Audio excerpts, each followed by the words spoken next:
Hello ladies and gentlemen, and welcome back to Tech Tree. Today in this video I'll be showing you how I did my Red Rocket Community Center build.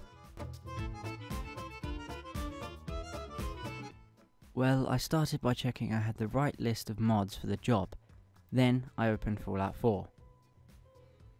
Then I realised I was working with a save that I'd previously built in the Red Rocket. But it was kinda good because I just scrapped all the pieces and then I had a wall already built and some things already built that I needed, like power generators and power pylons. And yeah, I scrapped all of that and you have no idea how long it took me.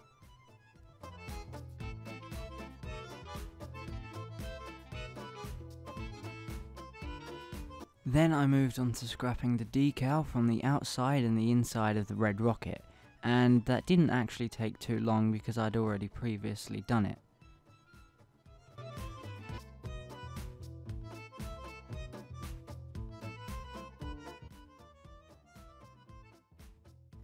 It was time to put the windows in, so then I went into the structures tab, and then I went into warehouse, and then I went into walls and glass. And this is where I got this piece, it's the first piece. So I put that there, made sure it was accurate. It didn't have to be exactly accurate, but I wanted it as accurate as... Oh, dog me, get out of the way. But I wanted it as accurate as possible. So then I moved on to the other windows and placed them in next to it. I could only get them to clip to that point, so you know. And then I got this one to clip, but it took ages. You have no idea. This is like sped up like 200%. So, yeah, finally got it.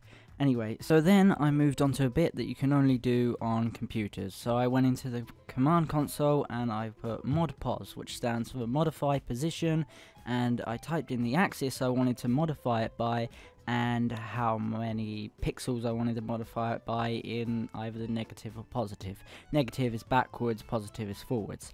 So I did this and got it into place. Then I moved it on the Z axis to get it up. And it was just time to do it with the other ones. So I went on the other ones, I clicked on it to get it, and you see its ID there, and then I did it.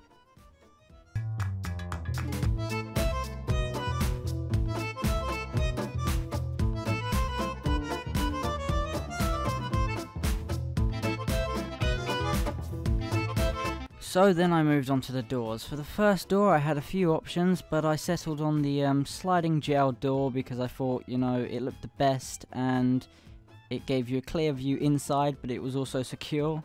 And I used the console commands to move that forward into its position, otherwise I'd never been able to do it.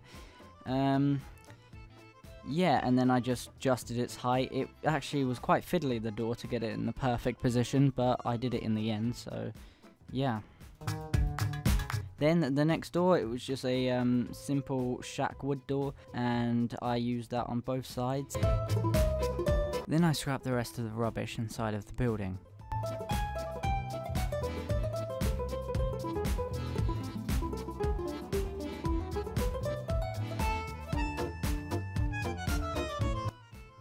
Then I made the kitchen, starting off by going into my workshop mode, going into furniture, counters, and grabbing a calf counter. I laid one of those down and went into the command console and moved it perfectly into the corner. Then I attached another one with a sink onto it, and then I pushed that so there was no gap in between them. Then I grabbed the freezer and I put that there, fridge freezer.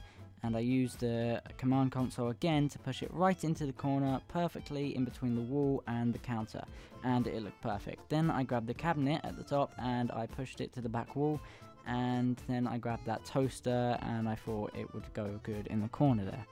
Then I moved that and I did the rest of the decorating.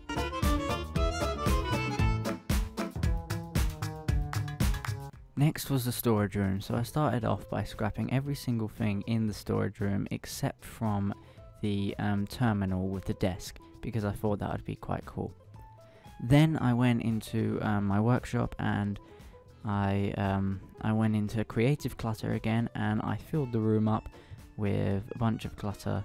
Like this bit didn't actually go into the corner properly, it wouldn't fit for some reason, so I went into the command console and I pushed that back into the corner.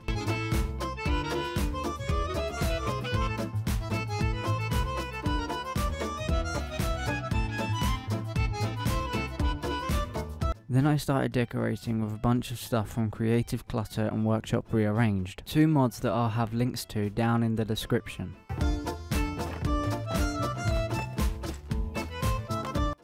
Right, so onto the workshop. In the workshop I didn't do much. Basically all I did is I scrapped some of the stuff I didn't need in there, like the dollies and the tool cases. I will put some of them back in later, but I didn't do it at this point. Then I went ahead and I moved the workbenches to the back of the room along with the power armor workbench, and I thought it looked kinda cool.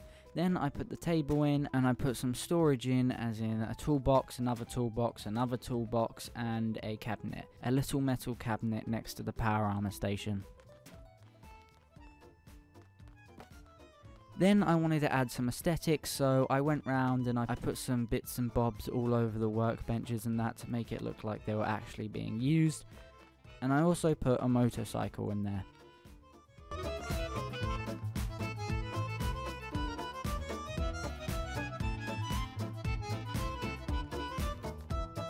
I came up with a really good idea to suspend the motorcycle. I grabbed two weapon holders and I put them next to each other, and I put the motorcycle next to it and used the command console to push it on top of it. Then I went ahead and I moved them closer using the command console, and it made it look like they were holding it.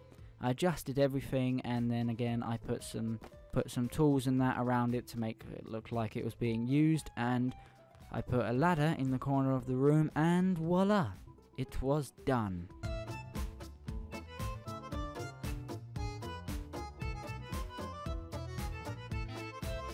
Hello ladies and gentlemen, and thank you for watching this video. It's my first ever Fallout 4 video, and there's a few things I've got to improve on in the editing side of things, but I feel I'm getting better already. Also, this is part 1 of my Red Rocket Community Centre build, so there's still more to be done. Anyway, hope you liked the video, and goodbye.